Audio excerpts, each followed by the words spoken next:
Okay,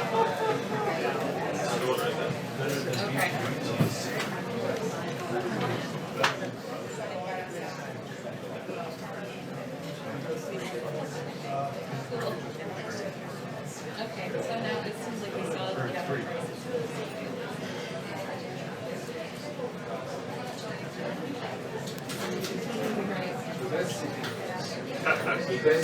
I'm writing something about understanding the military, like in addition to the story, the training of the military branch.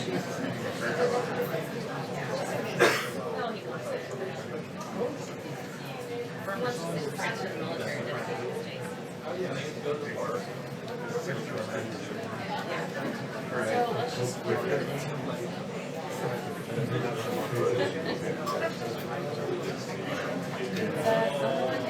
Alright, I'll talk to you later. I will.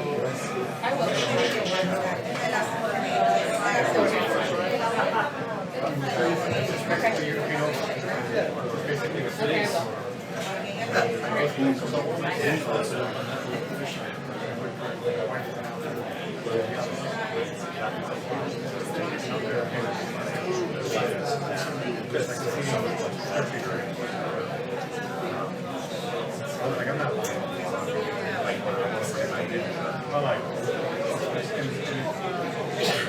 Yeah, I mean, it's like fair ranch, but they don't have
Go with that.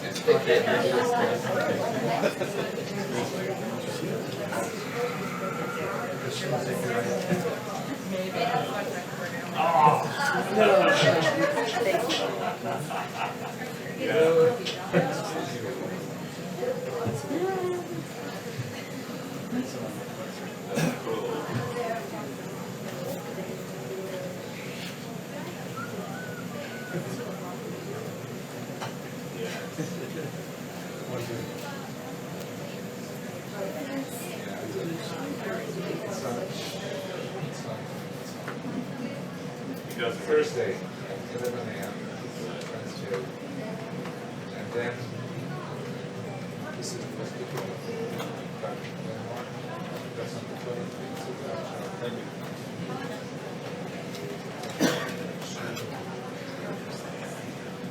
Thank you.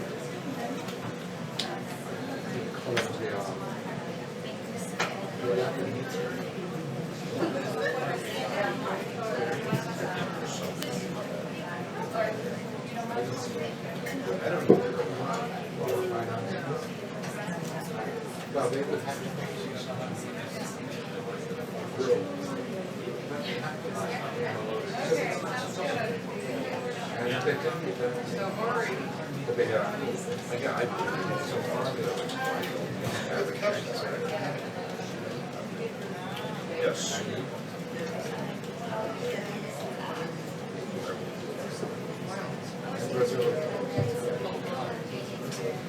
Yeah.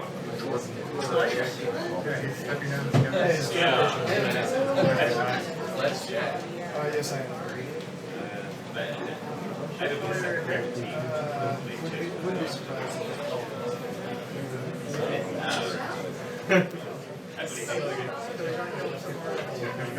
Actually hates Jim. Remember, they didn't sign him. You guys have got to play filming and skip the bed. Hey there, how are you? Yeah.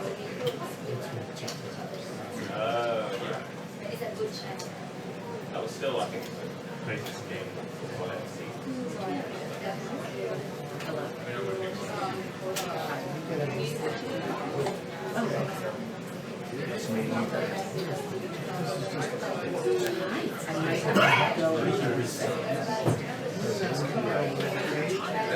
Yeah, it's yeah, exactly. 19 years. I don't know if this was about this was like No, did you go to that sort I don't know. They passed them all. I'm sorry, what'd you say? Thanks. It's kind of shoot guys. Tomorrow. great. Yeah. Here's the thing, I'm doing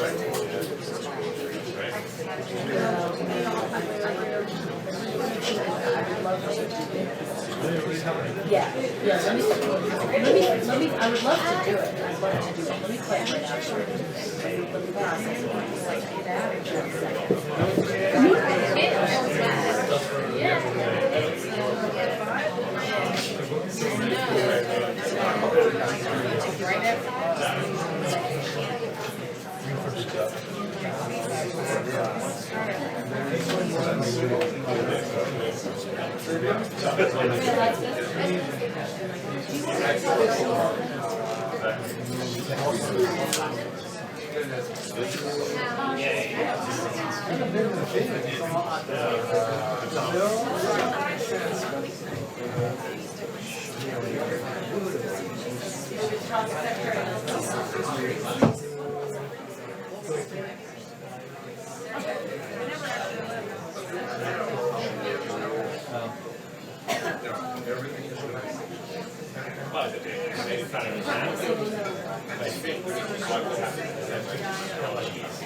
Like, get out of here right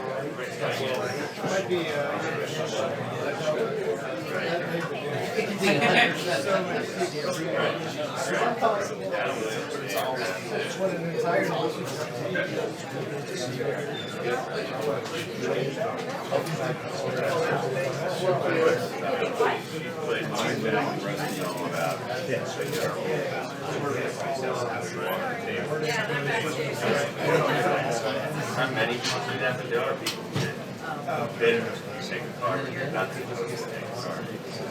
I would know. Being on budget for hours.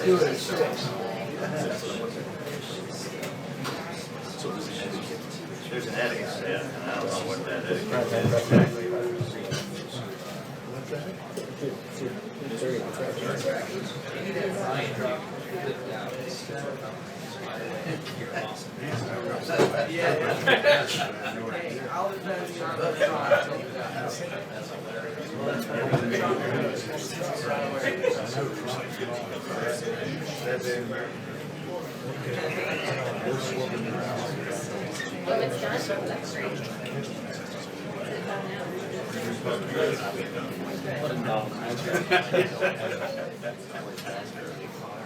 Well, they may sell the shrimp.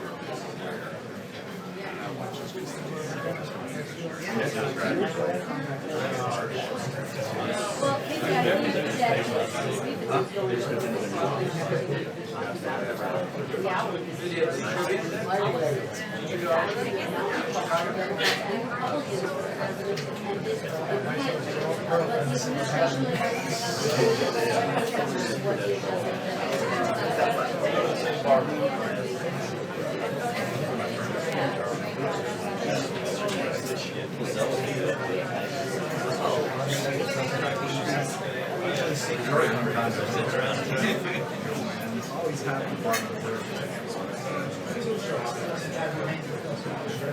it's okay, so a little bit of a preview of what I think from Sarah Sanders, when she does in fact want to.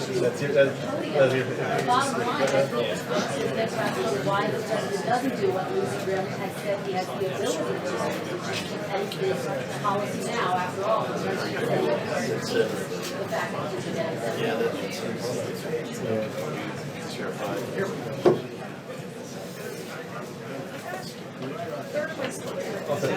This is my favorite part. Also, his sister helping me in his chair. Hey, Ed, can they switch me to 4 p.m.? And then Pompeo helped the president too.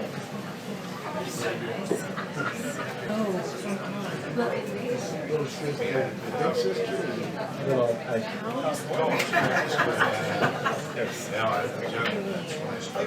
and then like Pompeo comes over there. Yeah. That's like this is like she helped him with his chair, and then Pompeo comes over there. Did you get any questions? No. I was just a kid. I remember somebody else. Yeah.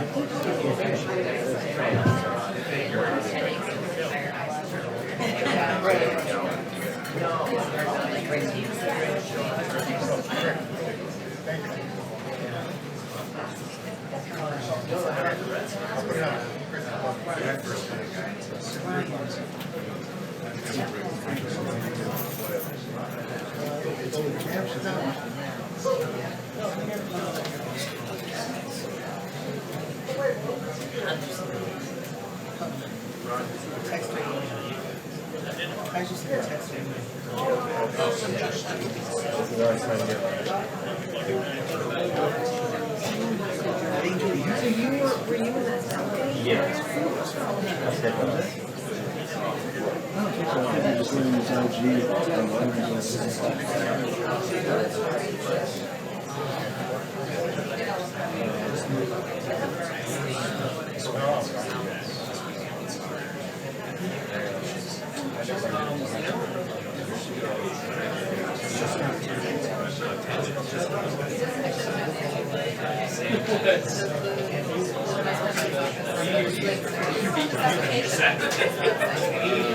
Yeah, it was like a perfect Saturday.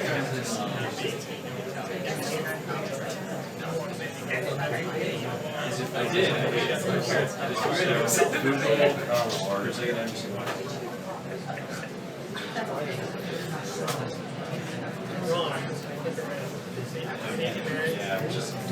Yeah. Oh, so let me see if I have some character. Yeah.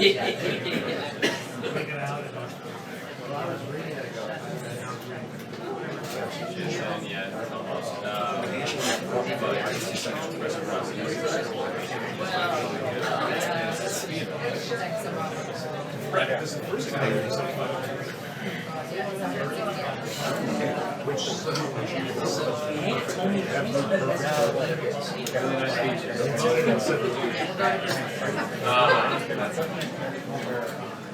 Yeah, we stopped that in college.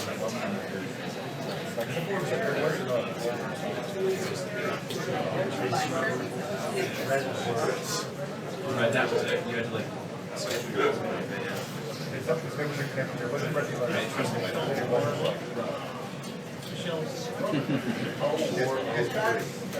It's like it was, but it wasn't out. It was not shot. You know, I didn't see it. It was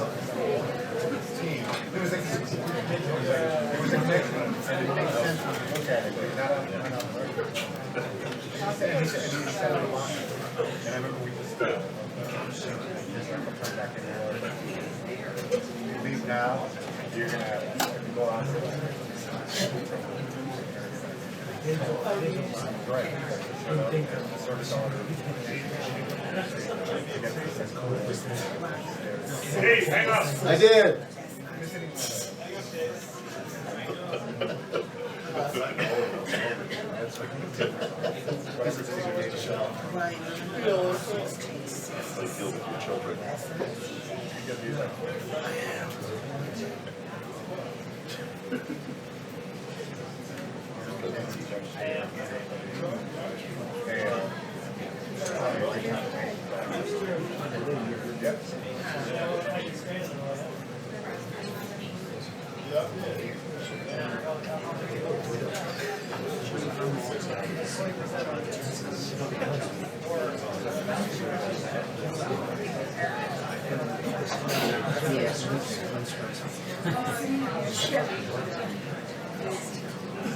It's like,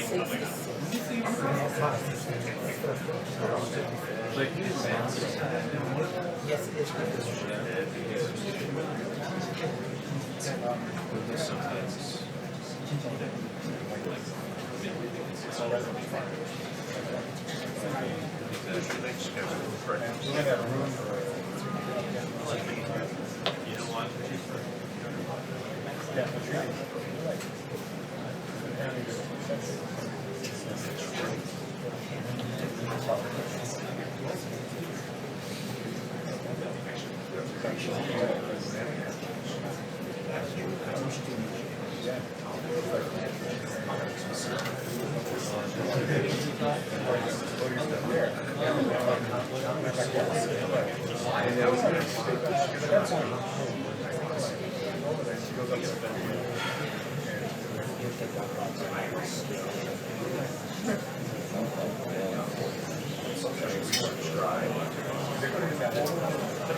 I'm gonna watch you walk out here. I got a script to write. I don't need it. She's not in. She ain't gonna be in. She likes fucking Harold. The bus always I wasn't interested in her. A lot of hairspray in here. Well, if we were doing that, I guess.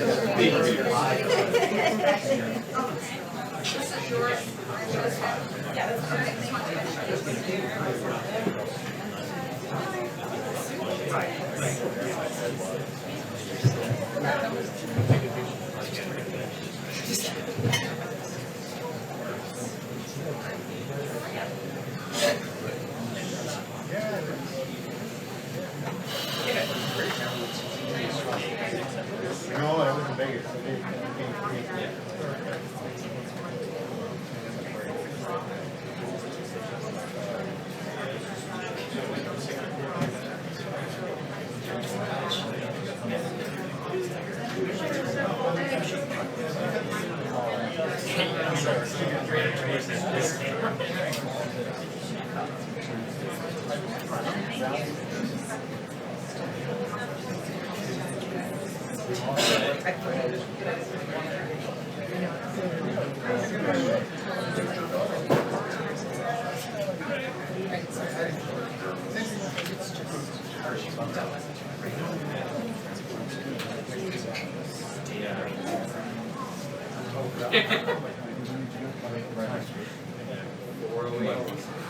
Which she's not necessary.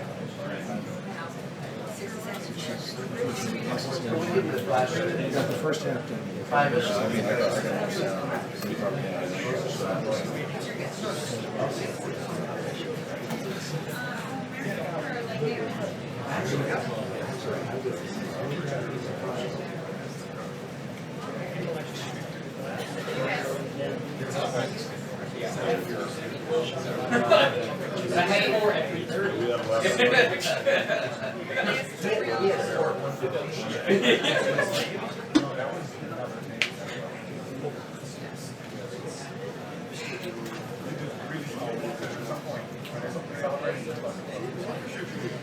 Can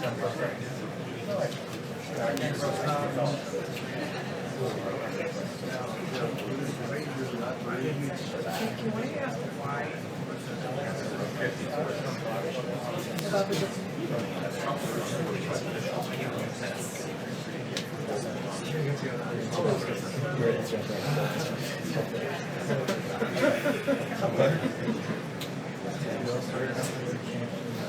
Yeah. It's my new thing. Overheard by you. No, but the.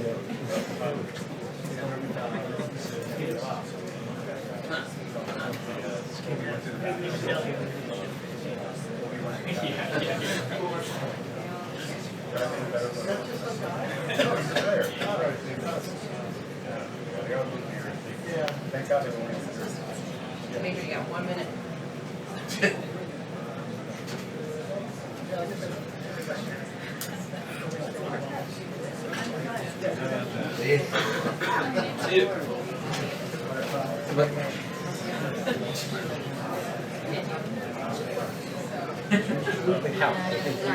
On the phone? With my remote?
House arrest,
They have the window, like can't reach a flag windows that do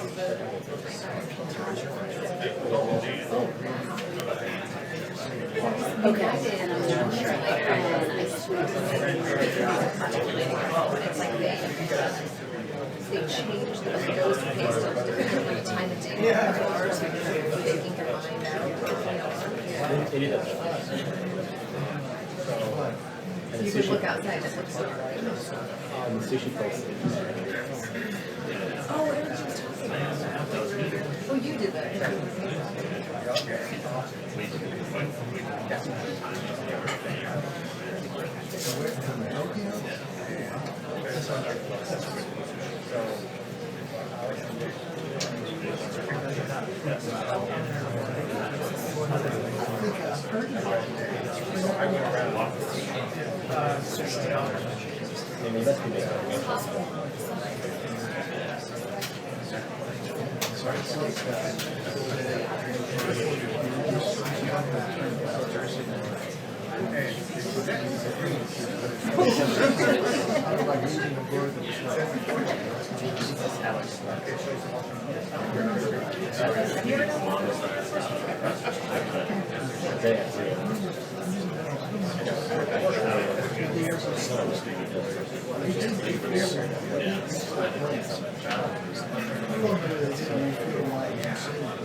Did you sleep?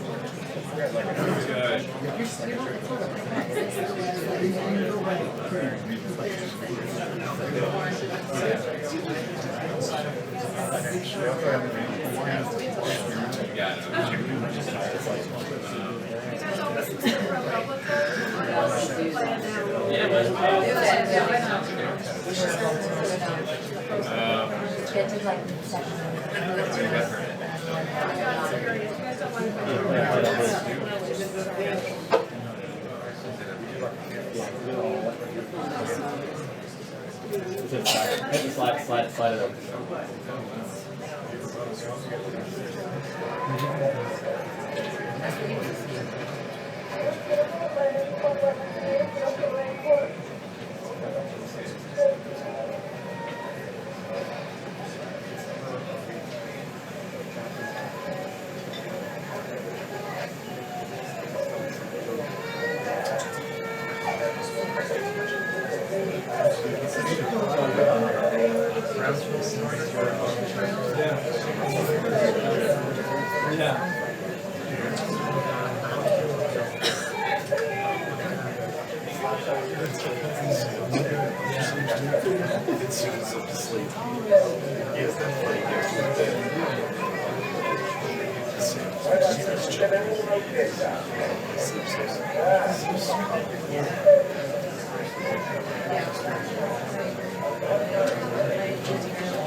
Let it. I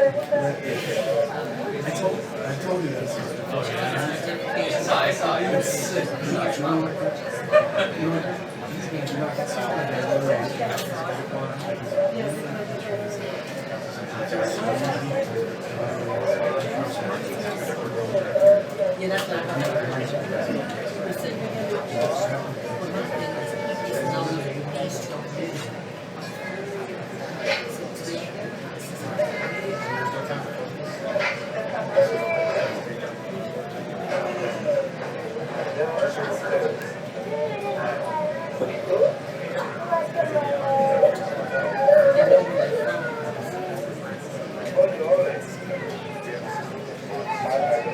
Mira, él me va a explicar y me va a ayudar.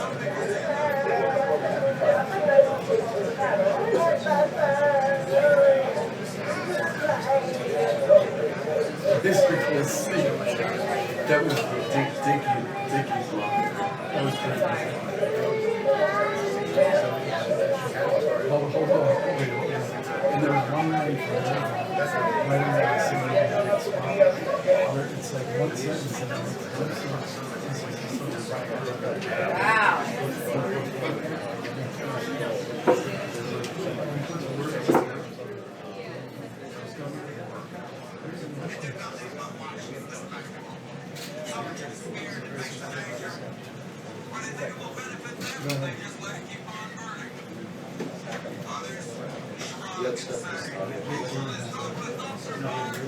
Richard Payne, his new act.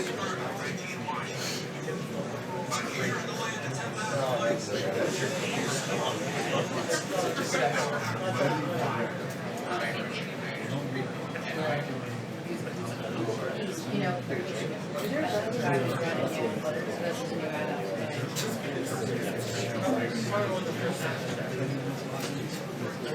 hey.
It hasn't finished yet.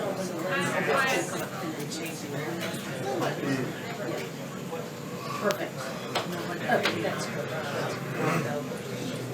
Go get it, Brian. Go get it, Brian. You'll fix it. I gonna beat you up, Brian. Say no with me. It'll be all better. I'll circle back with you guys.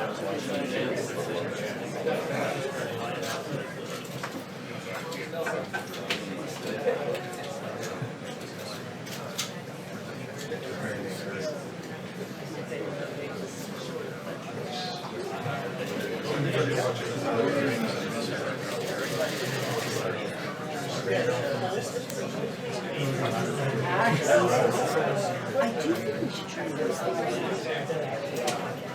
Even if I have to. Like that track. It's great.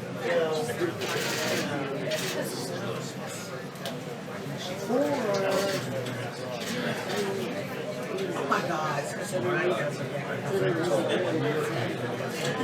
Hey, people running. I want to beat you up.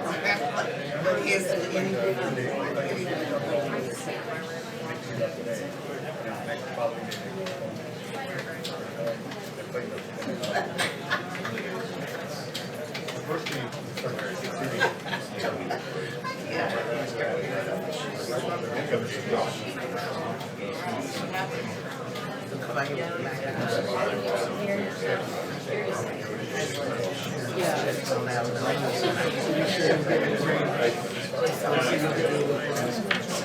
one's in upper press. No one's in upper press. No one. I think she's behind the door. I knocked on the door. They get on a bus and look. Huh? There was a Janet in there. There'd be Laura walked in with a strap.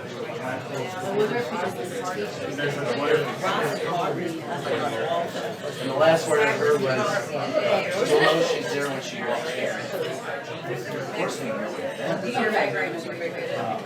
don't know where she came from.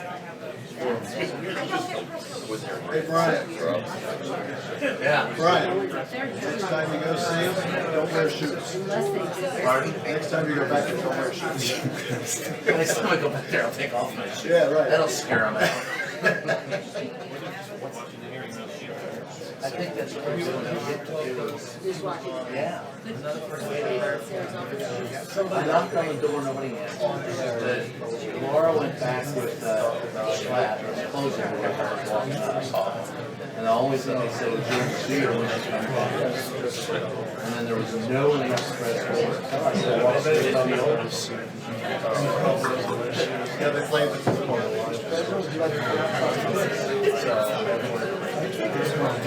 Oh, yeah. Now it makes sense. I was confused.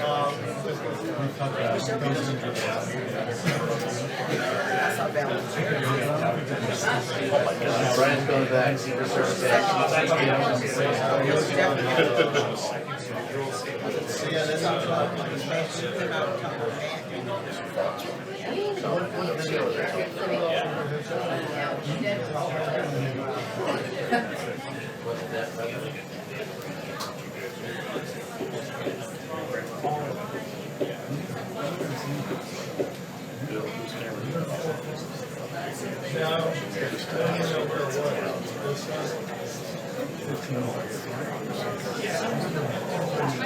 We are still in I want to draw your attention to two things.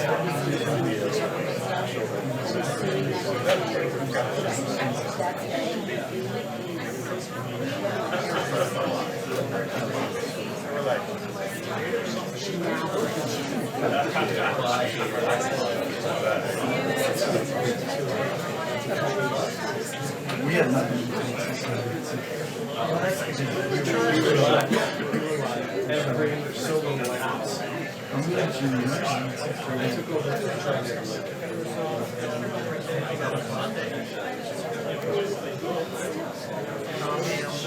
They're sleeping at 10. I told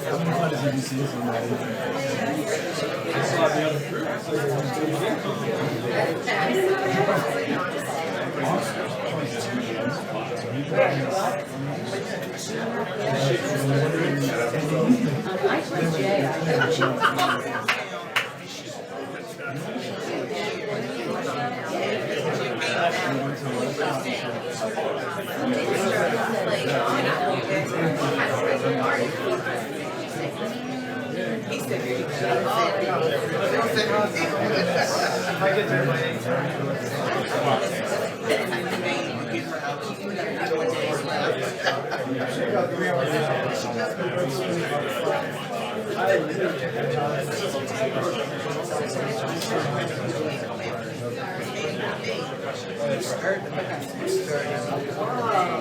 Okay.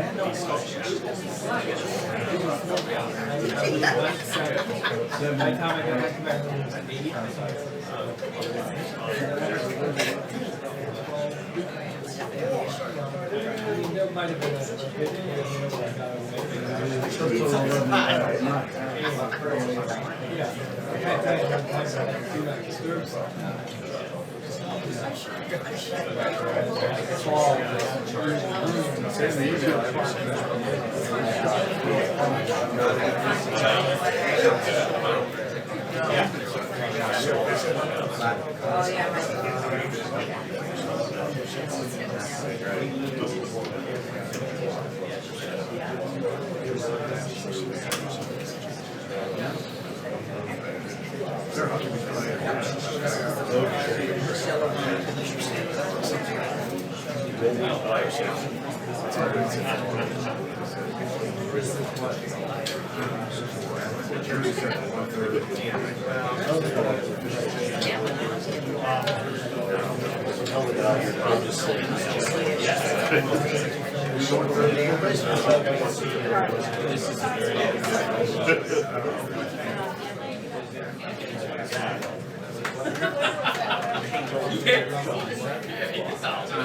not that bad. That would be the new game.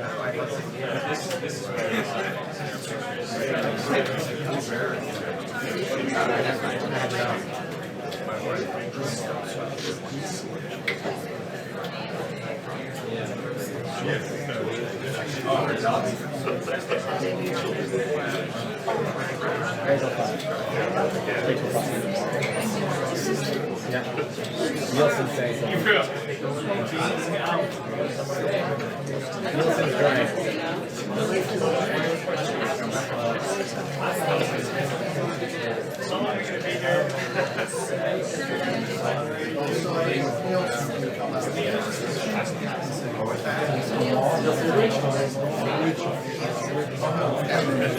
Yeah, it's all Hey, John, we took a vote. You get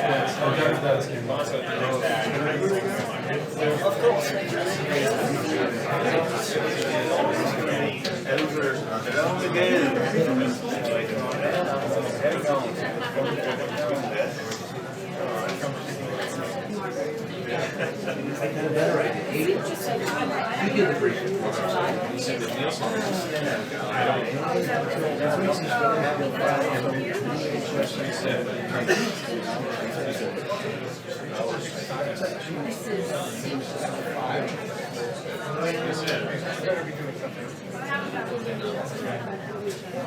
Emailed the pool.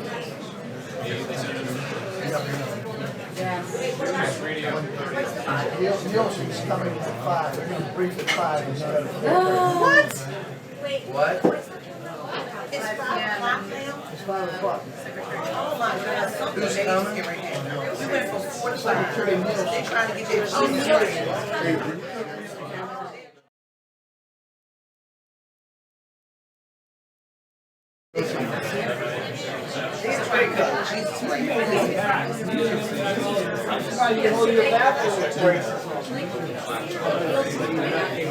Jesus Say, I hear you.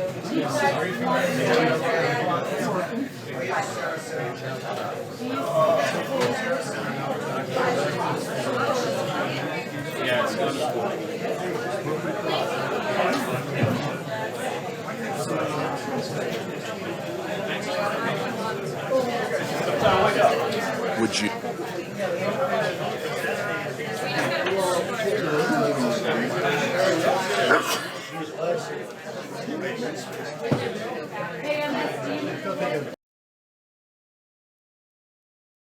I have to look at the law on the subject, but my impression is that if we had evidence that suggested there was a possible violation of the obstruction statutes, we would continue to investigate it until we'd reached a conclusion. And a lawyer for a subject can obstruct justice? A lawyer for a subject can Lawyer for a obstruct justice? subject of an investigation can obstruct justice in the investigation, correct? Absolutely. Yeah. Okay, my time's up. Thank you, Senator Chairman. Sass. Thank you, Chairman. Thank you both for being here. Mr. Horowitz, can you remind us who Cheryl Mills and Heather Samuelson are? Ms. Mills was a counselor at the State Department during Secretary Clinton's tenure, and Ms. Samuelson was also in her front office. And why do they show up in your report? Well, for several reasons. On the one hand, after they left the State Department and Secretary Clinton left the State Department, they culled through Secretary Clinton's emails to decide which ones they concluded were work-related and which ones weren't. And the ones they concluded were work-related were ultimately forwarded to the State Department, so they were involved in that process. In addition, they appear, as we describe here, at Secretary Clinton's interview on July 2nd, representing her as her lawyer. So they have professional relationships in the government, professional relationships outside the government, compensated as lawyers, personal relationships and political relationships, and they're allowed to accompany Secretary Clinton to her interview. How can that be? Well, we describe in here what the rationale that was given to us. As we lay out here, we think it was inconsistent with normal investigative procedure, and we're concerned about it. Were they ultimately involved in expunging evidence and information that was criminal? They were ultimately involved in instructing individuals to remove, destroy what they had concluded were non-work-related emails. I'll leave it to others to decide what that meant as a legal matter. So were they ever a target of investigation themselves, Ms. Mills or Ms. Samuelson? From our review here, what we were told was that the only individual considered for a potential charging decision was Secretary Clinton. As we noted here, actually nobody was listed as a subject of this investigation at any point in time. Can you think of any other investigation that has no subject of the investigation? I think you probably could have a circumstance. I'd leave it to Director Wray, although in this case where it was a focus, there was a focus of some idea of who was the individual or individuals that were involved in the events. That would be surprising, but again, I would defer to the Director. Director Wray, can you give me an example of any investigation like this where people who are potentially involved in the destruction of criminal evidence would be allowed to accompany a supposed subject of an investigation but not named target subject of an investigation? Any example anywhere like that? It's hard for me to come up with one. It's my experience, subjects don't usually accompany each other to interviews. I asked Director Comey about this in a hearing in, I think, probably spring, summer of 2016 on the Homeland Security Committee, and he said that when you're trying to get information out of a witness who maybe, or a subject, I don't remember the term, the noun he actually used, but when you're trying to get information and you're trying to compel them and it may take a long time if you have to subpoena them, you would do things like this. Can you think of any examples like that? Well, again, I've already testified to my experience. I'm reluctant ever to speak in terms of something never, ever happening, because in my experience, there are very few absolutes in this world. But certainly the norm would be what I described. It's truly bizarre. Mr. Horowitz, can you tell us about President Obama's comments on the investigation of Hillary Clinton's emails in the spring and summer of 2016? Yeah, there were several occasions when either President Obama or his press secretary made comments about the Clinton email investigation, and as we describe here, that raised concerns by both the investigative team and the Attorney General and the prosecutors. And as we also describe here, it's one of the reasons cited to us by Director Comey for his belief that he had to, in essence, go it alone and make the announcement he had to make that he made on July 5. I think many of us on both sides of the aisle are concerned about the erosion of norms, about Article 2 officials commenting on ongoing investigations. I think it's a terrible thing in 2017 and 2018. I think it was a terrible thing in 2016. Can you tell us a little bit inside the culture of the Department of Justice? Was there a sense that the President of the United States commenting on an ongoing investigation was a problem? Did the Attorney General's office know that this was a problem? It was a concern. We describe in here in detail what the reaction was, which was surprise and concern. And in fact, the Attorney General and the Justice Department reached out to the White House to find out how did this occur, why did it occur, and that it couldn't continue to occur. And that's General Lynch, I assume, at that time. That's correct. And so General Lynch then would seemingly be a person who wants to guard the integrity of these norms, and yet she's meeting with the former President of the United States, the husband of someone being investigated, even if not named as a subject. And once she had crossed this line of having sat on the tarmac with President Clinton, what steps did she then take? So at that point, she went to the department ethics officer for a ethics opinion whether it required her to recuse, which, as you know, is one step, but there is two parts. There is the mandatory recusal, and the laws are very, I'll call narrow as to that. There's also the permissive recusal provisions, but she went and got an opinion as to whether she was required to recuse. She decided that she would not recuse on the permissive basis.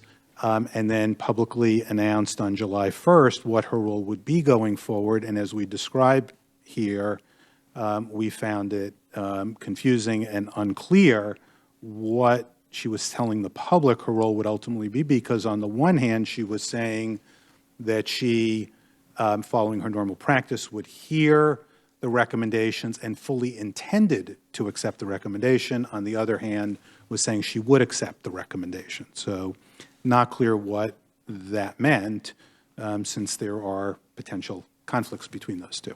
Not clear to the Bureau, not clear to the prosecutors who are supposed to be making these decisions, and not clear to the public and to the press. Correct.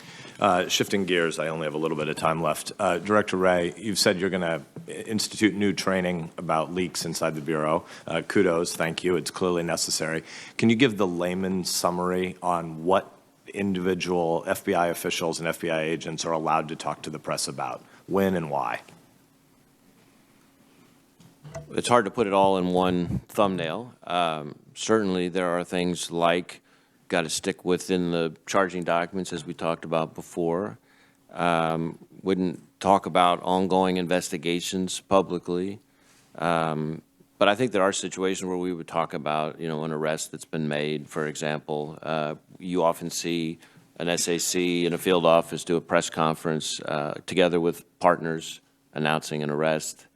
So those are some of the kinds of situations. But the reason we've had a very specific, very detailed policy is to make sure that everybody understands what those rules are.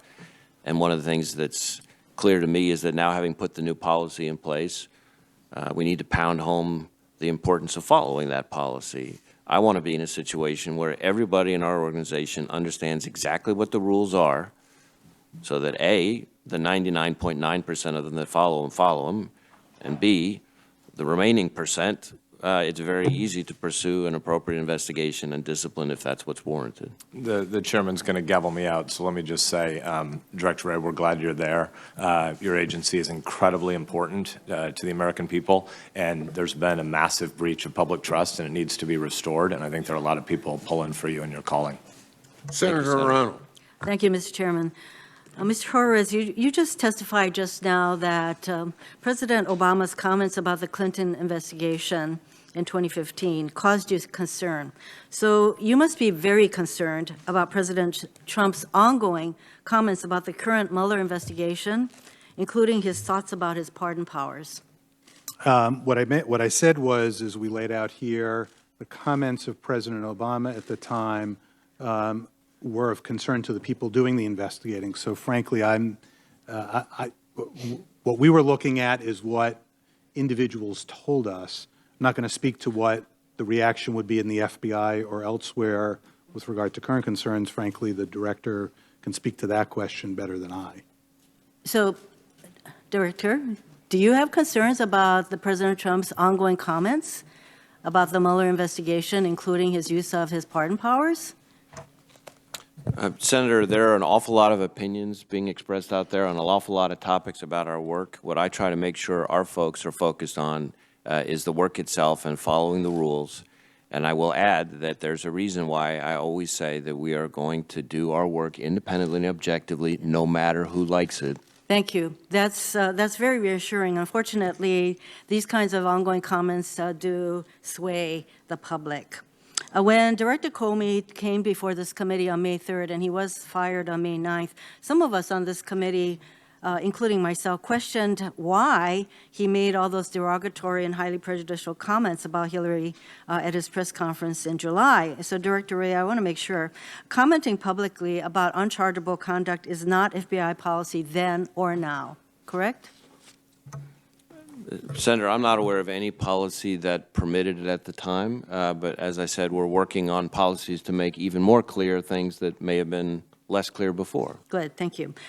Mr. Horowitz, I'd like to follow up on your answer to Senator Graham about the difference between gross negligence and extremely careless. You said it was just a political difference, but that's not true. There's a legal difference. In fact, you spent a few pages of your report explaining the difference, and you made clear how unified the team, your team, was on its early decision, or the FBI team. was on its early decision that there was no evidence that Senator Clinton intentionally or willfully mishandled classified information. And if she had, that would be what they would have considered gross negligence. So your answer to Senator Graham made it sound as if the determination that Senator Clinton did not have the requisite intent necessary for a criminal charge was a close call and a late call, but that was not the case. I'd like to give you a chance to correct that misimpression. That certainly wasn't my intention in leaving that impression. I think the concern that we highlight here is that by drafting a statement where he said he believed there was gross negligence and turning it into extremely careless, it was precisely the concern that many people commented on, which is people viewed it as close and roughly one and the same. I understand that the former has a legal meaning and the latter doesn't. But to the public at large, that was the concern that the prosecutors and others had about his comment. I think it was really important for Director Comey to be very careful in the use of these kinds of terms. I mean, not to mention that he should never have editorialized in such a way to begin with. And really, the showing that needed to happen for any kind of criminal prosecution of Senator Clinton was that there had to be a requisite intent, and there was no requisite intent. So in my view, when Director Comey, even when he said extremely careless, I think that was being very careless on his part. I wanted to go on to something else that was brought out at this hearing. One of my colleagues said earlier that clearly Strzok did not want Donald Trump elected. If that is true, and this is for either one of you, if that is true, why do you think that he did not leak any information about the Trump-Russian investigation that was also ongoing during the time of the 2016 election? Care to comment? The argument he made to us as to why there was evidence he wasn't biased is precisely that argument. I don't think that necessarily closes off the bias question simply because he didn't violate a rule regarding leaking, though. Well, the fact is that the public did not know that there was an investigation over Russia's attempts to interfere with our elections or any of the Trump team's involvement with those Russian efforts. So reasonable people could conclude, and, you know, I conclude that the bottom line is that Russia and Comey helped to elect Trump.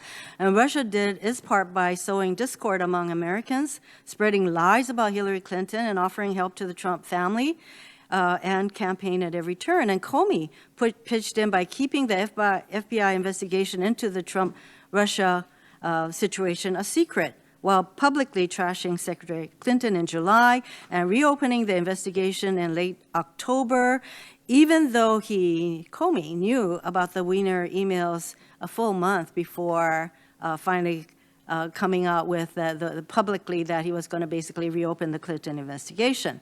So as far as reasonable people could conclude, James Comey tipped the scales further in Trump's favor. Is there anything in your report that argues against this reasonable conclusion?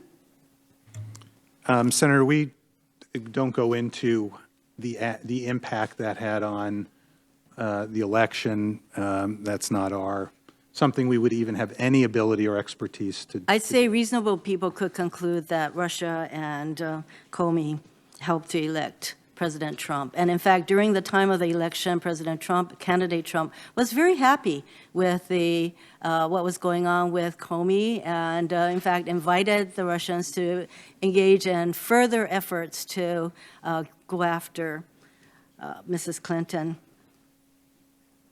So, you know, I just want to know, there have been calls for a special counsel. This is for you, Mr. Horowitz. Should there be further investigations into what happened regarding the Clinton investigation? As Inspector General, that's most clearly not my decision to make. And the last thing I'm going to do is step outside the authorities you've given me, the Congress, and the IG Act. So you can't respond to that, Director Wray? You know, Is there anything in this report that indicates that there should be another special counsel or further investigation of the Clinton matter? Well, Senator, the decision about whether or not and when to appoint a special counsel is one that's reserved to the Attorney General or the Deputy Attorney General if the Attorney General is recused. And one of the key takeaways from this report is that the FBI Director shouldn't, as Inspector General Horowitz just said, get out of his lane. So I'm going to rely on that. So has Deputy Director Rosenstein said to you that you should begin an investigation into the Clinton matter? Senator, I can't comment on my conversations with the Deputy Attorney General about investigations. Thank you. I've been told that one Republican and one Democrat is going to still come for their first round, and so Senator Kennedy said he had one question, and Senator Whitehouse said he had one question. Normally, I didn't want to have a second round because I thought the vote's coming up and would be close to the vote. So you go ahead, Senator Kennedy, with your one question, and Senator Whitehouse with his one question. And then if the others two don't show up, we're going to stop. General Horowitz, I wanted to ask you about Assistant Attorney General Peter Kadzik. My understanding that Mr. Kadzik was an Assistant Attorney General. He attended all the senior staff meetings at Justice. At these senior staff meetings, the Attorney General was in attendance, and various investigations by the FBI were discussed. I also understand that Mr. Kadzik was a good friend of John Podesta. Mr. Podesta was President Obama's chief of staff, and he was chairman of the Hillary Clinton for President campaign, and that Mr. Kadzik also had worked for Governor Dukakis, Senator Walter Mondale, or Governor, Vice President Walter Mondale, and was involved in the Mark Rich pardon. Now, he asked the Clinton campaign for a job for his 24-year-old son. While that job request was pending, he sent Mr. Podesta a heads-up email about the release of Mrs. Clinton's emails. Is my understanding right? It is. Did you look at Mr. Kadzik's telecommunication devices to see if he had other communications with Mr. Podesta? As I sit here, frankly, I don't recall. Let me get back to you on that. Would you do that? Absolutely. Did you look at Mr. Podesta's telecommunication devices to see if he got other communications from Mr. Kadzik? I don't believe we went to Mr. Podesta's communication devices as a third party. Would you do that? Let me talk with the team, and if I could get back to you on that. Okay. I'd appreciate Well, my point, not to put too fine a point on it, but he already was giving inside information to the chairman of the Hillary Clinton campaign. He did it once while his son's job request was pending. It would seem to me to be a reasonable possibility he did it other times as well. I'm not saying, I'm not alleging it. I just want to know. Thank you, Mr. Chairman. Senator Coons. Thank you, Chairman Grassley, and thank you to our witnesses for your hard work and for what's been a long hearing. I want to begin by thanking you, Inspector General Horowitz, and your staff, the Director of the FBI, Mr. Wray, and the thousands of agents and DOJ professionals who are doing a difficult, sometimes even dangerous jobs to investigate and prosecute crimes all over the country. The IG and FBI have demonstrated something very important today through this process and through this report, which is that our country's most senior leaders, our most senior law enforcement leaders, are subject to scrutiny for their conduct. It bears repeating that for this review, senior IG staff conducted over 100 interviews and reviewed over 1.2 million documents, including interviews with a former president, former attorney general, former FBI director. Frankly, that's something that wouldn't happen in a lot of other countries. And it makes me proud to be an American and proud to continue to support the rule of law. In the United States, even the most senior officials who make mistakes are held to account. In its review, the IG's office found former FBI director made serious errors in judgment in deviating from policies and releasing information about the Clinton investigation just before the 2016 election. It's important the American people understand that there are 37,000 hardworking FBI employees, and the report takes issue with a few discrete decisions by just a handful of those employees. Even then, it finds decisions in the Clinton investigation were not the result of political bias.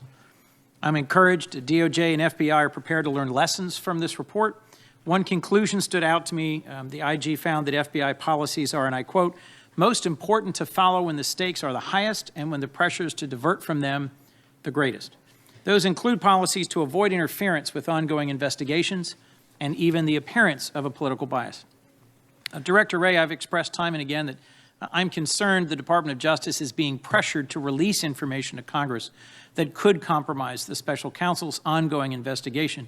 I am all for oversight after the conclusion of an investigation, but I'd like to hear that you're committed to ensuring the Bureau will not risk interference with Special Counsel Mueller's ongoing criminal investigations by providing midstream information to Congress that risks leaking to the very subjects of that investigation. Could you give us that assurance today?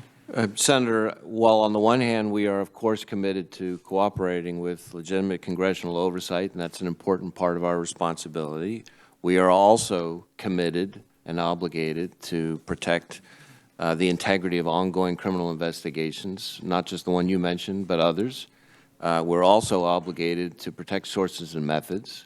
We're also obligated to do things like respect grand jury secrecy, which actually makes it illegal for us to share certain information. None of that is meant to suggest that we don't want to do everything we can, and in fact are doing everything we can to cooperate with the, I think, maybe 6 different committees of Congress that are investigating different ways related matters. We're providing mountains of information, briefings, interviews, reading room access, et cetera, and so we're doing everything we can to be responsive while at the same time making sure that we don't jeopardize ongoing criminal investigations, and that's something I'm committed to. Thank you. Our President has repeatedly described the FBI's investigation into campaign activities in 2016. In fact, he did this earlier today, about 11:27 today, as a witch hunt. You and I both know the Justice Department has uncovered ongoing interference with our 2016 elections, has already charged 20 individuals and 3 companies with crimes. Trump campaign and administration officials have admitted to acting as undisclosed foreign agents for a pro-Russian political party and lying about conversations with the Russian ambassador, not to mention bank fraud, money laundering, tax crimes. I'll just ask you a conclusory question, if I might. Do you believe the investigation into Russia's interference in our 2016 election is important and should be completed without political interference? Senator, I believe that Special Counsel Mueller is conducting an important investigation. I believe that the question of Russian interference with our election is something that needs to be taken very seriously, and the investigative work that's being done on that regard needs to be concluded. Thank you. Mr. Horowitz, I think you'd agree with me that even the appearance of political bias within an FBI investigation is problematic. Is that correct? Correct. So that's why your investigation found fault in an exchange of text messages that you identified that demonstrated some political bias. Is that right? Correct. So let me just point out, as I did, that our President routinely tweets about ongoing investigations in a way that criticizes them, critiques them, and is an attempt to undermine them. In my view, these remarks are also inappropriate efforts to politicize an ongoing federal investigation. Director Wray, the President's former campaign manager, Paul Manafort, is now in jail. He's been charged with 25 felonies, laundering tens of millions of dollars, committing tax fraud, encouraging witnesses to lie. President Trump has called this very unfair. Should the American people have faith that the Manafort investigation is being handled fairly? Senator, I'm not going to speak for the Special Counsel's office. What I would say is that I expect all of our employees to conduct themselves professionally and fairly. Does the FBI take the political opinions of FBI agents into account when choosing how to staff an investigation? Have political beliefs ever influenced either your work at the FBI or which agents are chosen for a particular investigation? I don't use political litmus tests as a basis for choosing who works on investigations. I do think it is extremely important that all of our agents understand not just the importance of objectivity, but the appearance of objectivity. And to me, that means that we need to be focused on making sure that we're following our rules, following our processes, following what the Inspector General refers to as long-established norms. The safe place for us is in process and making sure that we follow the process, and that we do that independently and objectively. No matter who likes the result, we'll be okay. But the important thing is to make sure that our process is bulletproof. I couldn't agree more. Mr. Horowitz, President Trump has claimed FBI officials are biased against him and in favor of former Secretary Hillary Clinton. Let me just make sure I've understood this right. In your investigation, did you find the FBI took any investigative step based on political bias against the current president? No. The one area where we were concerned about bias was in the October time period, and the weighing of Agent Strzok between focusing on the Russian investigation versus focusing on the Wiener laptop, and our concern about his decision given the text messages. But did you conclude that we should have concern about either the initiation or the ongoing conduct of the special counsel's investigation based on those texts? We didn't look at the special counsel investigation as part of this review. Last question to you, Mr. Horowitz. This report seems to vindicate the wisdom of many long-established DOJ policies and practices, the chain of command, the need to strictly comply with recusal. The department policies are in place for a reason, and it was wrong to deviate from them, and it would be wrong to deviate now. Do you agree that ad hoc deviations from established policies and procedures should be avoided? I do, and I think that's partly one of the most important takeaways of this report. Well, I appreciate the hard work you've both done and are continuing to do, and the confidence you are working to restore in the American people that these well-established, long-observed policies and procedures will be followed going forward. Today's hearing is a good reminder of why federal law enforcement and respect for the rule of law in the United States have been and should be the envy of the free world. I know it can be frustrating that we don't know what's happening in the ongoing special counsel investigation, but today's hearing reminds us that is exactly how sensitive ongoing law enforcement investigations should work. And I'm grateful for your continued efforts to protect the integrity of the FBI, the Department of Justice, and their important work which makes us all safer. Thank you very much, Don. Senator Cruz. Thank you, Mr. Chairman. Gentlemen, thank you for being here today. These are difficult days in the Department of Justice and the Federal Bureau of Investigation.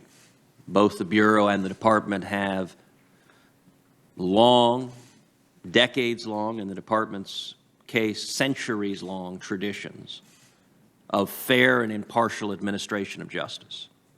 There are thousands of good and honorable men and women that work at the Bureau, that work at the Department of Justice, and yet their integrity has been called into question by misconduct and political bias at the highest levels. On May 3rd, 2017, then Director Comey testified before this committee that he had, quote, never, and never was his words, been an anonymous source in any news matters related to the Trump investigation or the Clinton investigation. He further testified in response to questioning from the chairman that he had not ever authorized someone else at the FBI to be an anonymous source in news reports about the Trump investigation or the Clinton administration. He answered simply and categorically no. Now, in contrast to that, former Deputy Director McCabe has stated that Director Comey was aware of his leaking to the press.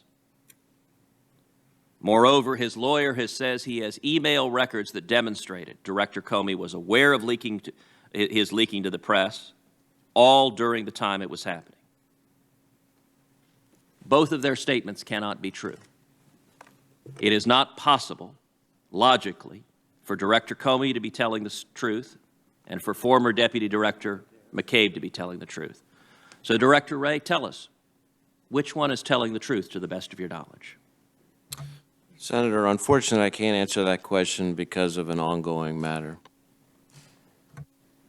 Is the FBI in possession of the emails referred to by Mr. McCabe of the Deputy Director being aware of and authorizing leaks to the press? The same answer, unfortunately. Let me ask you, Mr. Gray, how seriously would the FBI treat the matter of the Director of the FBI perjuring himself before the Senate Judiciary Committee?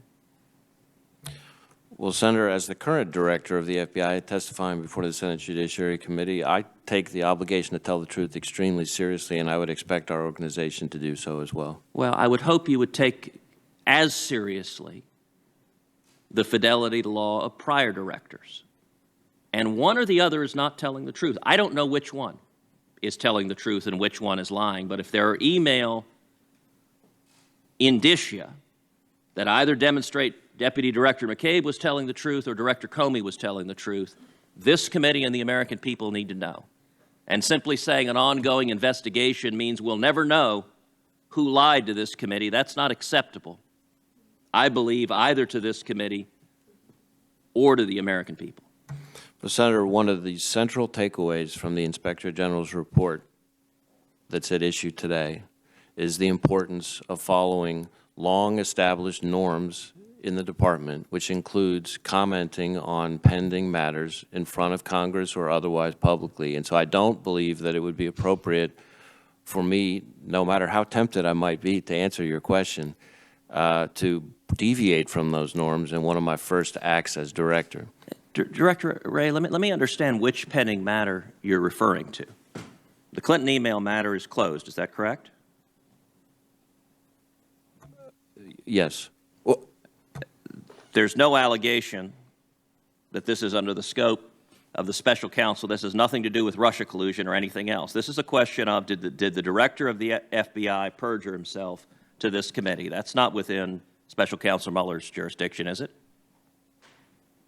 Whether the director of the FBI, I don't know what's fully within the scope of Special Counsel. Well, you're declining to answer a question because you say there's an ongoing investigation. And I'm trying to understand what investigation arguably covers the emails demonstrating whether or not the director of the FBI committed perjury. And I can't answer that question without describing an ongoing investigation.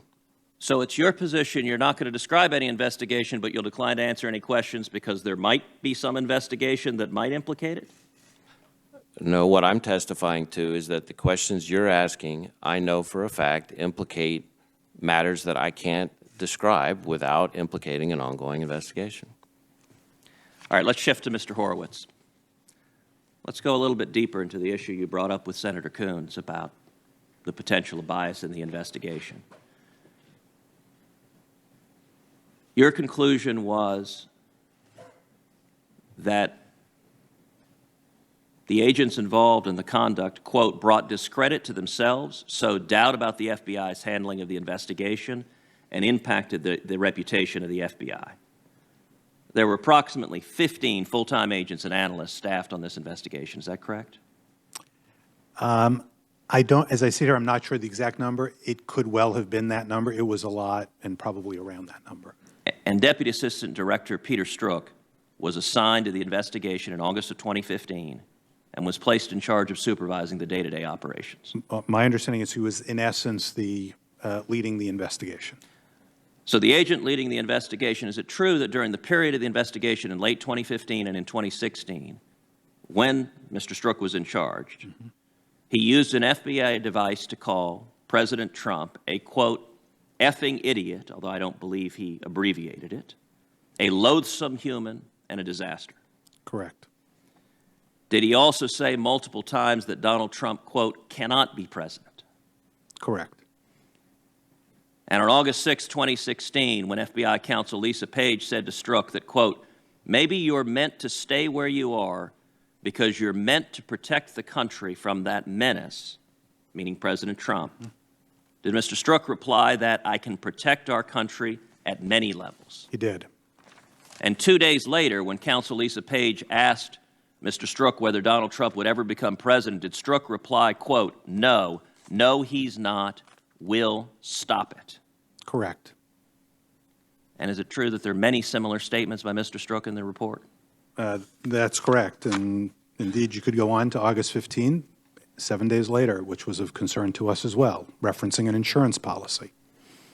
Now, according to the report, beyond Mr. Strzok and Lisa Page, there were at least 3 other FBI employees involved in the Hillary Clinton email investigation that showed animus. For example, they called President Trump an effing idiot, again, and they called his supporters a slur for the intellectually disabled that I won't repeat in this committee. Is that correct? That's correct.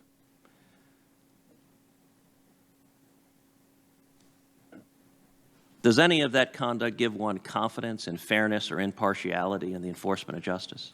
I think it undercuts confidence precisely as we said. Now, you referred to former Congressman Anthony Weiner's seized laptop. It's correct that the FBI discovered the presence of thousands of emails related to the Clinton investigation on September 27th, 2016.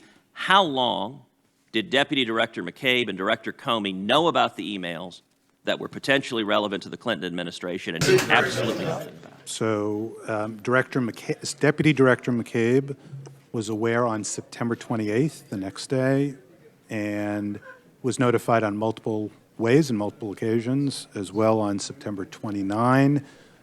There was follow-up about that by Strzok and others, and between September 29 and October 24 or 25, there was no activity by the mid-year team or FBI headquarters, and in fact, it was only reinstigated on October 21 when the New York field office went to the Southern District of New York and said, no one's doing anything about this. So nearly a month.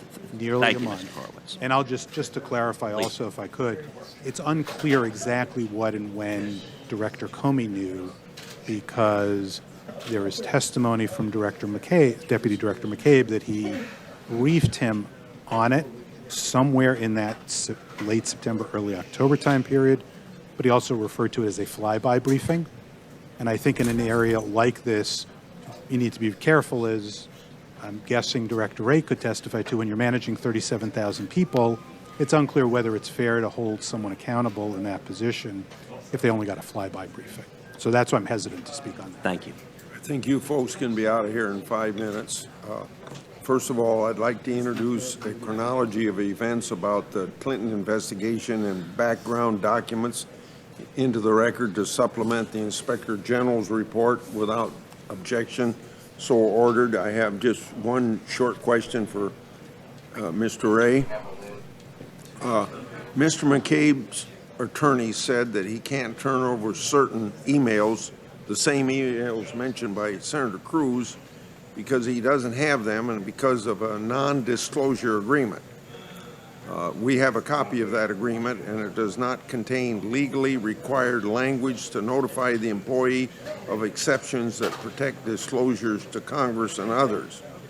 I also wrote you about this on June 5, and I don't have an answer either, and I think you'll probably tell me I get an answer. I was going to ask you when the FBI is going to respond to my oversight request, but I know you'll work on that. I have great confidence you can help us get that information. So,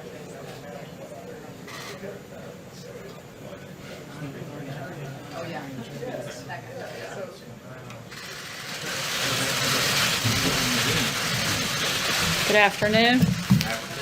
Thanks for your patience. As you know, President Trump has laid out an immigration reform proposal that closes loopholes and provides the necessary resources to secure the border. Congress needs to fix our broken immigration system. To answer some of your questions on this topic, I've invited Secretary of Homeland Security Kirstjen Nielsen and the U.S. Customs and Border Protection Commissioner Kevin McAleenan to the podium. And as always, I'll be back up afterwards to take questions on other news of the day. Thanks. Well, good afternoon. It is my pleasure to be here because I would love to see if I can help explain some of what's going on and give you some of the facts. I know there have been a lot put out there, but hopefully we can clarify some things today. I just wanted to start by thanking the sheriffs of the United States. I had the privilege of speaking to them this morning at the National Sheriffs Association conference. We are so thankful for their partnership at DHS and all they do to protect our communities, so I thank them. So I want to provide you an update on the illegal immigration crisis on our southern border and the efforts the administration is taking to solve this crisis and to stop the flood of illegal immigrants, drugs, contraband, and crime coming across the border. So let's just start with a few numbers and facts. So in the last 3 months, we have seen illegal immigration on our southern border exceed 50,000 people each month, multiples over each month last year. Since this time last year, there has been a 325% increase in unaccompanied alien children and a 435% increase in family units entering the country illegally. Over the last 10 years, there has been a 1,700% increase in asylum claims, resulting in asylum backlog today in our country of 600,000 cases. Since 2013, the United States has admitted more than 500,000 illegal immigrant minors and family units from Central America, most of whom today are at large in the United States. At the same time, large criminal organizations such as MS-13 have violated our borders and gained a deadly foothold within the United States. This entire crisis, just to be clear, is not new. It's been occurring and expanded over many decades, but currently it is the exclusive product of loopholes in our federal immigration laws that prevent illegal immigrant minors and family members from being detained and removed to their home countries. In other words, these loopholes create a functionally open border. Apprehension without detention and removal is not border security. We have repeatedly called on Congress to close these loopholes. I myself have met with as many members have been willing to meet with me. I've testified 7 times. I will continue to make myself available to ask that they work with us to solve this crisis. Yet the voices most loudly criticizing the enforcement of our current laws are those whose policies created this crisis and whose policies perpetrate it. In particular, we need to reform 3 major loopholes. Let me quickly walk you through them. First, we need to amend the 2008 Trafficking Victims Prevention Reauthorization Act, or TVPR, which is much easier to say. This law encourages families to put children in the hands of smugglers to bring them alone on this dangerous trek northward. And make no mistake, we've talked about this before, this trek is dangerous and deadly. Second, we need to reform our asylum laws to end the systemic abuse of our asylum system and stop fraud. Right now, our asylum system fails to assist asylum seekers who legitimately need it. We are a country of compassion. We are a country of heart. We must fix the system so that those who truly need asylum can, in fact, receive it. Third, we need to amend the Flores Settlement Agreement and recent expansions, which would allow for family detention during the removal process. And we need Congress to fully fund our ability to hold families together through the immigration process. Until these loopholes are closed by Congress, it is not possible as a matter of law to detain and remove whole family units who arrive illegally in the United States. Congress and the courts created this problem, and Congress alone can fix it. Until then, we will enforce every law we have on the books to defend the sovereignty and security of the United States. Those who criticize the enforcement of our laws have offered only one countermeasure: open borders, the quick release of all illegal alien families, and the decision not to enforce our laws. This policy would be disastrous. Its prime beneficiaries would be the smuggling organizations themselves, and the prime victims would be the children who would be plunged into the smuggling machines and gang recruitment on the trip north. There's a lot of misinformation about what DHS is and is not doing as it relates to families at the border, and I want to correct the record. Here are the facts. First, this administration did not create a policy of separating families at the border. We have a statutory responsibility that we take seriously to protect alien children from human smuggling, trafficking, and other criminal actions while enforcing our immigration laws. We have a long existing policy, multiple administrations have followed, that outline when we may take action to protect children. We will separate those who claim to be a parent and child if we cannot determine a familiar or custodial relationship exists. For example, if there's no documentation to confirm the claimed relationship between an adult and a child. We do so if the parent is a national security, public, or safety risk, including when there are criminal charges at issue, and it may not be appropriate to maintain the family in detention together. We also separate a parent and child if the adult is suspected of human trafficking.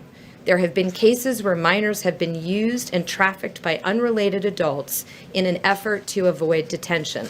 And I'd stop here to say in the last 5 months, we have a 314% increase in adults and children arriving at the border fraudulently claiming to be a family unit. This is obviously of concern. And separation can occur when the parent is charged with human smuggling. Under those circumstances, we would detain the parent in an appropriate secure detention facility separate from the child. What has changed is that we no longer exempt entire classes of people who break the law. Everyone is subject to prosecution. When DHS refers a case against a parent or legal guardian for criminal prosecution, the parent or legal guardian will be placed into the U.S. Marshals Service custody for pretrial determination pursuant to an order by a federal judge, and any accompanied child will be transferred to the Department of Health and Human Services and will be reclassified as an unaccompanied alien child. That is in accordance with the TVPRA, a law that was passed by Congress, and a following court order, neither which are actions the Trump administration has taken. And let's be clear, if an American were to commit a crime anywhere in the United States, they would go to jail and they would be separated from their family. This is not a controversial idea. Second, children in DHS and HHS custody are being well taken care of. The Department of Health and Human Services Office of Refugee Resettlement provides meals, medical care, and educational services to these children. They are provided temporary shelter, and HHS works hard to find a parent, relative, or foster home to care for these children. Parents can still communicate with their children through phone calls and video conferencing. And a parent who is released from custody can be a sponsor and ask HHS to release the child back into their care. Further, these minors can still apply for asylum and other protections under U.S. immigration law if eligible. We take allegations of mistreatment seriously, and I want to stress this point. We investigate. We hold those accountable when and if it should occur. We have some of the highest detention standards in the country. Claiming these children and their parents are treated inhumanely is not true and completely disrespects the hardworking men and women at the Office of Refugee Resettlement. Third, parents who entered illegally are, by definition, criminals.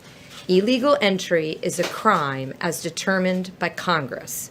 By entering our country illegally, often in dangerous circumstances, illegal immigrants have put their children at risk. Fourth, CBP and ICE officers are properly trained to care for minors in their custody. DHS and HHS treats all individuals in its custody with dignity and respect and complies with all laws and policy.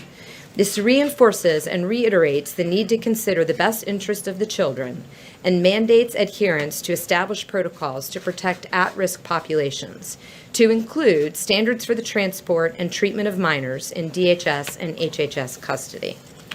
Additionally, all U.S. Border Patrol personnel on the southwest border are bilingual, every last one of them. They are directed to clearly explain the relevant process to apprehended individuals and provide detainees with written documentation in both Spanish and English that lays out the process and appropriate phone numbers to contact. And finally, DHS is not separating families legitimately seeking asylum at ports of entry. If an adult enters at a port of entry and claims asylum, they will not face prosecution for illegal entry. They have not committed a crime by coming to the port of entry. As I mentioned, DHS does have a responsibility to protect minors, and in that case as well, we will only separate the family if we cannot determine there is a familiar relationship, if the child may be at risk with the parent or legal guardian, or if the parent or legal guardian is referred for prosecution. We have a duty to protect the American people, and it's one that I take very seriously. Here is the bottom line. DHS is no longer ignoring the law. We are enforcing the laws as they exist on the books. As long as illegal entry remains a criminal offense, DHS will not look the other way. DHS will faithfully execute the laws enacted by Congress as we are sworn to do. As I said earlier today, surely it is the beginning of the unraveling of democracy when the body who makes the laws, instead of changing them, tells the enforcement body not to enforce the law.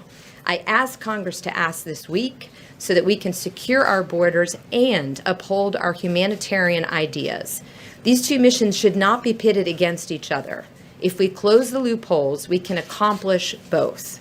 Before I take questions, I just want to ask that in your reporting, Please consider the men and women of DHS who are dedicated law enforcement officers and who often put their lives at risk. Let's remember their sacrifice and commitment to this country. And with that, I'll take some questions. Yes. Secretary Nielsen, if you could, what you talked about there, DHS is no longer ignoring the law. You're calling on Congress to change the law. I mean, that is the big message here. Members of Congress on the Democratic side say that you are using children as a lever to try to get them to take legislative action. What do you say to that? I say that is a very cowardly response. It's clearly within their power to make the laws and change the laws. They should do so. Yes. Thank you. Have you seen the photos of children in cages? Have you heard the audio clip of these children wailing that just came out today? I have not seen something that came out today, but I have been to detention centers. And again, I would reference you to our standards. I would reference you to the care provided, not just by the Department of Homeland Security, but by the Department of Health and Human Services when they get to HHS. Is that the image of this country that you want out there, children? The image that I want of this country is an immigration system that secures our borders and upholds our humanitarian ideals. Congress needs to fix it. Yes. Secretary, I'd like to give you a chance to respond to Laura Bush, an op-ed. She says this is cruel. She supports an application of the law. Even the current First Lady, Melania Trump, has said we should be a nation of laws. We should do so with heart.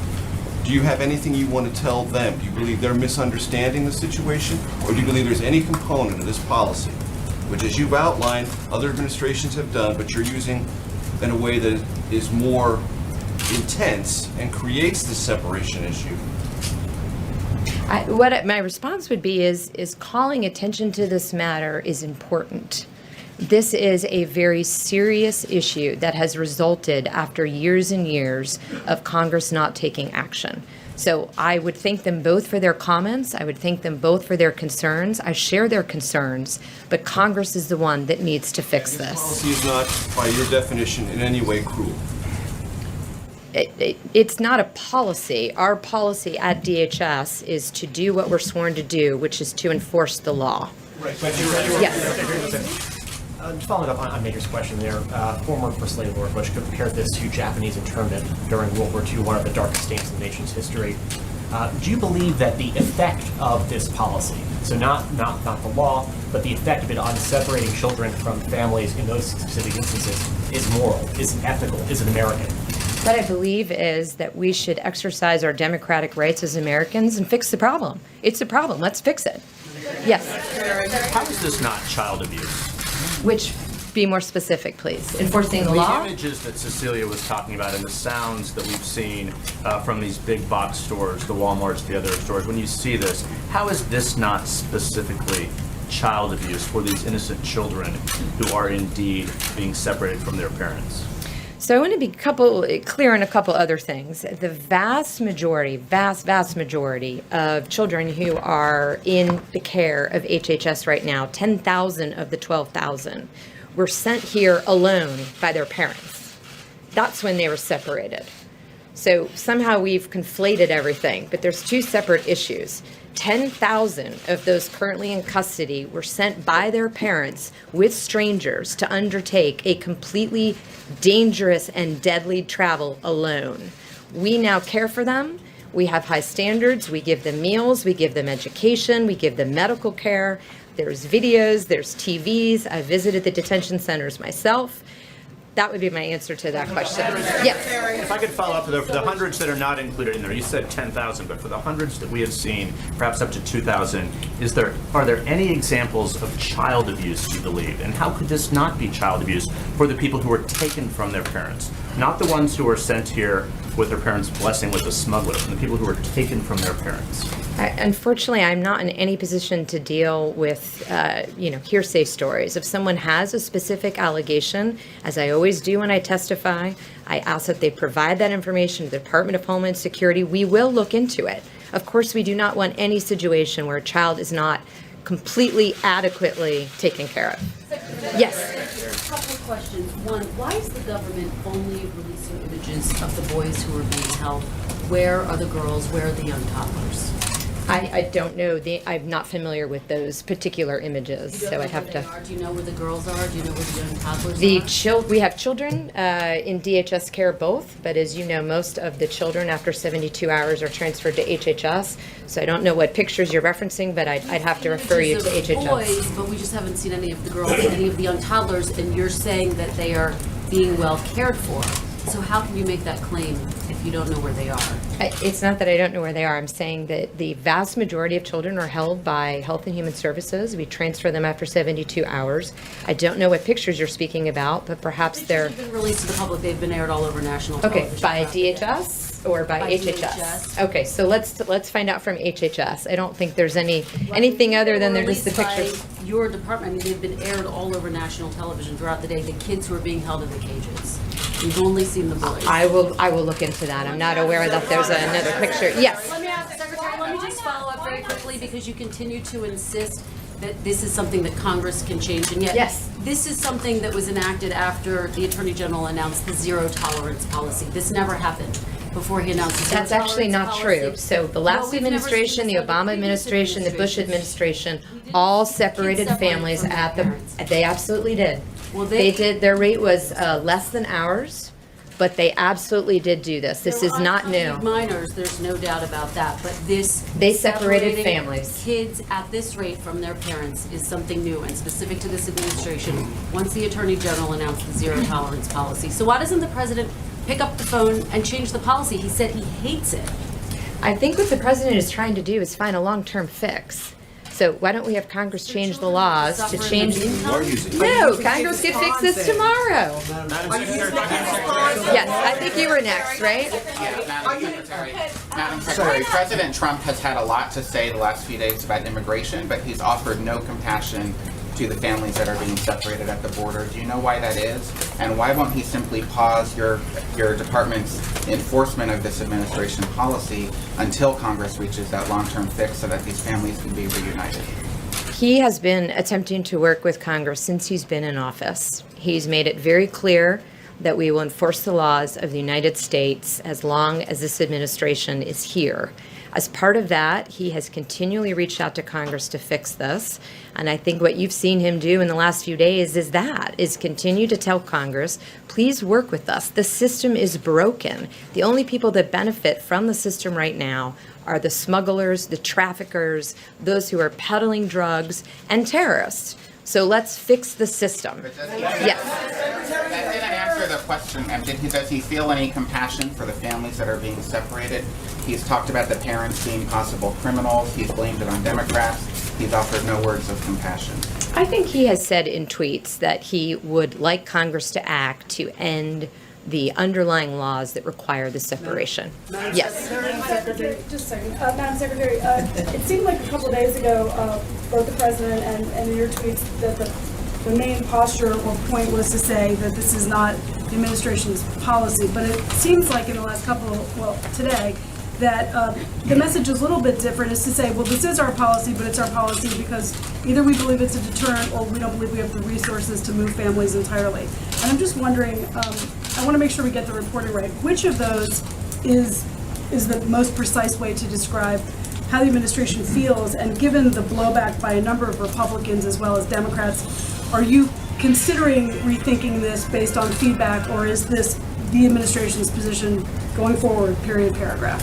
The laws prohibit us from detaining families while they go through prosecution for illegally entering the border and while they go through prosecutions for immigration proceedings. If we close the loopholes, we can keep the families together, which is what they did in the last administration until a court ruled that we can no longer do that. After 20 days, we have to release both unaccompanied children and accompanied children, which means that we cannot detain families together. The only option is to not enforce the law at all. Yes. Yes. Okay, so going back to these two questions from Kristen and Margaret, you said that you want Congress to close some loopholes. With that, you also said that you want to make this work. Now, are these kids being used as pawns for a wall? Many people are asking that, and Democrats are saying this is your discretion, and there is no law that says that this White House can separate parents from their children. The kids are being used by pawns by the smugglers and the traffickers. Again, let's just pause to think about this statistic. 314% increase in adults showing up with kids that are not a family unit. Those are traffickers, those are smugglers, that is MS-13, those are criminals, those are abusers. Wait a minute, let her finish. So, thank you. All I'm trying to say is the closing that loophole will enable us to detain families together throughout the proceeding as they've done in previous administrations. Madam Secretary, can you definitively say, are the children being used as pawns against a four wall? Yes or no? Can you say yes or no to that? The children are not being used as a pawn. We are trying to protect the children, which is why I'm asking Congress to act. Yes. As the legal framework for the decisions that your administration is making. Are what we're seeing, the pictures, the audio, the stories, are they an intended consequence of the administration's decision-making or an unintended consequence? I think that they reflect the focus of those who post such pictures and narratives. The narratives we don't see are the narratives of the crime, of the opioids, of the smugglers, of people who are killed by gang members, of American children who are recruited, and then when they lose the drugs, they're tased and beaten. We don't have a balanced view of what's happening, but what's happening at the border is being overrun by those who have no right to cross it. As I said before, if you're seeking asylum, go to a port of entry. You do not need to break the law of the United States to seek asylum. People are being turned away from ports of entry, Madam Secretary. That actually is incorrect. We have limited resources. We have multiple missions at CBP. And what we do is, based on the very high standards we have, if we do not have enough bed space, if we do not have enough medical personnel on staff, if we do not have enough caretakers on staff, then we will tell people that come to the border they need to come back. We are not turning them away. We are saying we want to take care of you in the right way. Right now, we do not have the resources at this particular moment in time. Come back. Thank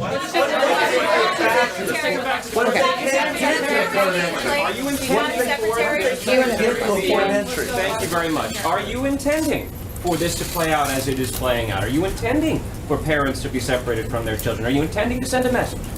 I find that offensive. No, because why would I ever create a policy that purposely does that? Perhaps it's a deterrent. No, it's the way that it works. That's not the question that you asked me. But the answer is, it's a law passed by the United States Congress. Rather than fixing the law, Congress is asking those of us who enforce the law to turn our backs on the law and not enforce the law. It's not an answer. The answer is to fix the laws. Will the administration refrain from its current policy if Congress were to pass something that's close to what you want? Or will it continue to require the separation of parents from their children until the president gets exactly what he wants? If Congress closes the loopholes, many of which are closed in the two bills that we hope are taken up this week by the House, then they close the loopholes. And the families will stay together throughout the proceedings. Thank you. Policy is a deterrent. Do you believe the policy is a deterrent? Madam Secretary, do you believe the policy is a deterrent? Why? Thank you, Secretary Nielsen. I'll jump right in and go to other questions, news of the day. Steve. The President said he would talk to the North Korean leader Kim yesterday. Do you know if that happened? I know the president has spoken with a number of administration officials that are working on the details following the North Korean summit, and we'll keep you posted on those details, but I'm not aware of a specific call between the two leaders at this time. There's a report that the United States and South Korea have agreed to suspend joint military drills in August. Is that real? I'm sorry, the last part of the question? That they've agreed to suspend joint military drills in August. Are you aware of this? Those conversations are ongoing at this point, as long as the North Koreans continue to act in good faith as we saw in Singapore, then we expect those things to be on pause at this point. Bill? Yes, Sarah, has the president discussed the family separation policy with the First Lady in light of her statement yesterday? And does he have any plans to come out and address the American people, maybe take some questions about how his administration is enforcing? The president did take a number of questions, as I'm sure you're all aware, on Friday, in which what he actually said very closely mirrored what the First Lady said. He said he hates seeing this. He's called on Congress, not just Friday, but for months. He's called on Democrats in Congress to work with him. Let's fix this problem. The president isn't trying to kick the can down the road. He's actually trying to work with Congress to get real solutions and to fix the problem, and that's what we're doing. Jeff, and I'll take your question since you and your network falsely accused me of not wanting to be here, so I'll be glad to pass that question on to you now. Why did you decide to have Secretary Nielsen answer questions instead of you? I'm here answering questions as well, but I thought it was important for the secretary and one of the primary experts on this process and the things that are going on to come out here and have the chance to speak to you and for you guys to be able to ask questions directly of her and the leaders in this administration. But I'm standing here in front of you. Thank you. John? I have a real question. Would the president sign a bill that did not I wondered if you were going to throw it away. Would the president sign a bill that did not include border funding if it did indeed close this loophole that Secretary Nielsen talked about? Would he sign that specific bill, or does he require an entire bill with that $25 billion in border Look, we've laid out what we would like to see on a number of different occasions. There are currently 2 bills that are in process in the House. The president supports both of those pieces of legislation that we have voiced support for the details in those. The president doesn't just want to see a Band-Aid put on this. He wants us to actually fix our immigration system. He's tired of administrations claiming that they want to help the system and then just kicking the can down the road. He wants to actually fix the problems. He wants to secure our border. This isn't just something we can tinker with. We have to actually fix the entire system, and he's committed to doing that. He would require again, we've laid out what we want to see in legislation. The president wants to fix the system, and we're committed to doing that, and we hope Congress will actually do their parts. Democrats have got to stop playing political games and actually come to the table and get real about solving the problem. John? Thanks. On the IG report and the hearings in Congress with Mr. Horowitz and Director Wray, the president tweeted several times today and yesterday that the Mueller investigation continues to be, quote, a witch hunt. He said on Friday that after reviewing the IG report, it shows that there's no evidence of collusion. His own FBI director today said that Mueller is not on a witch hunt and that the report doesn't speak to the special counsel investigation. How is there that disconnect there between what the president believes another branch of his administration is doing? The president's been clear.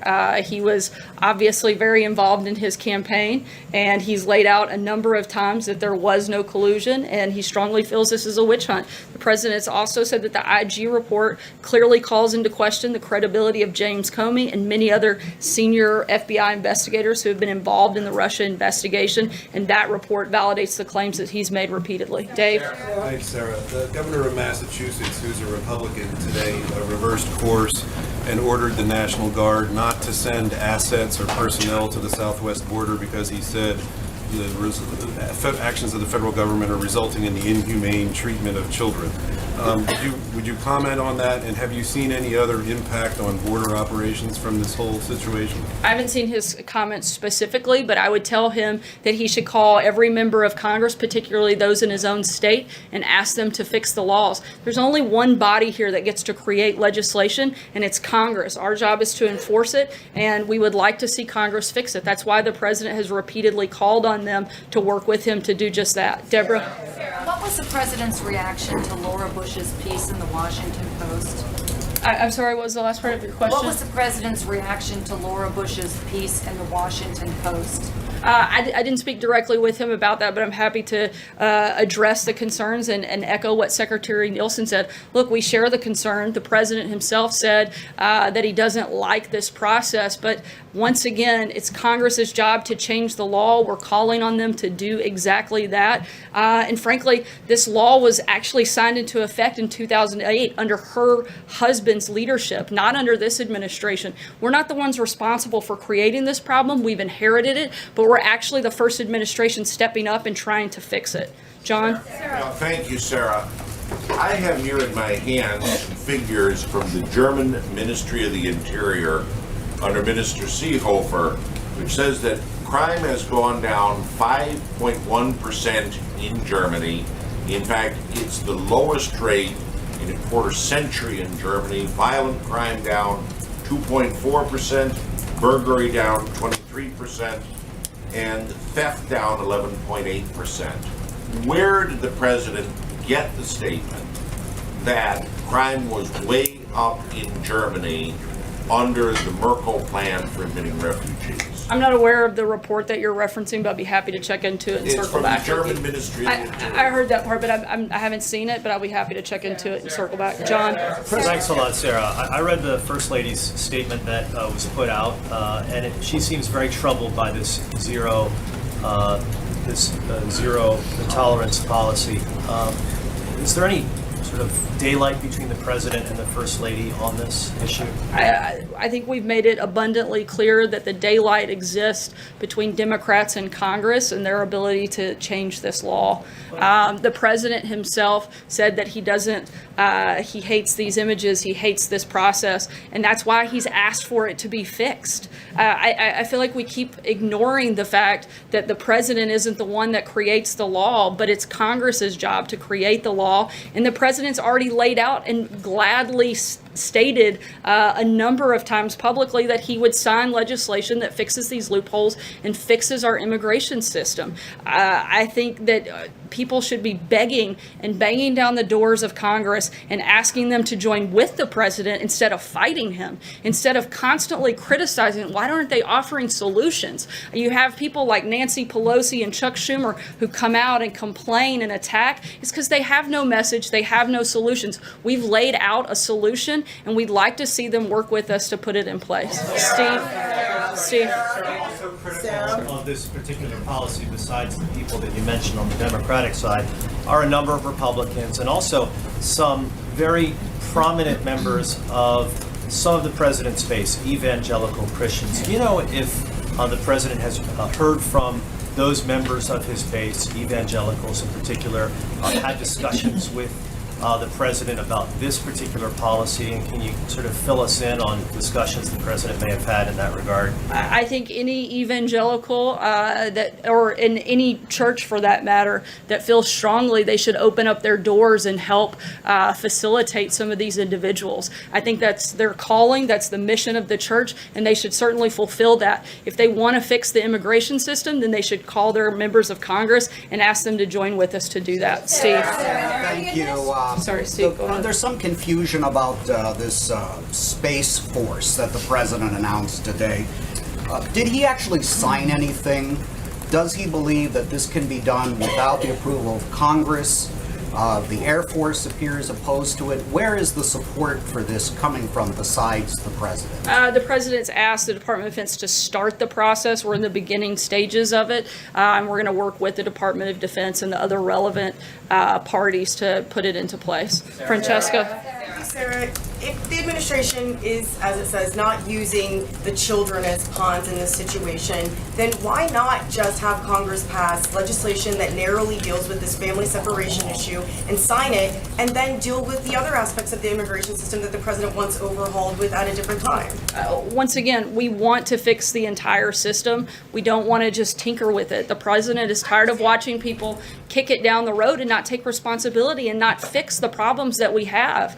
Ideally, Sarah, that you would like to see all these other things change about the immigration system, but we're dealing with this particular situation right now.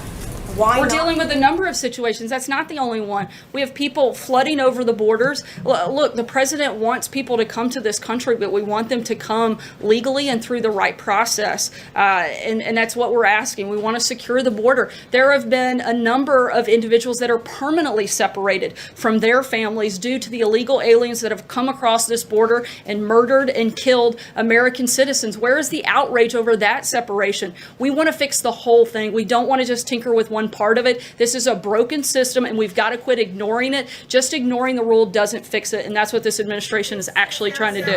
I'm going to take one last question. Sager?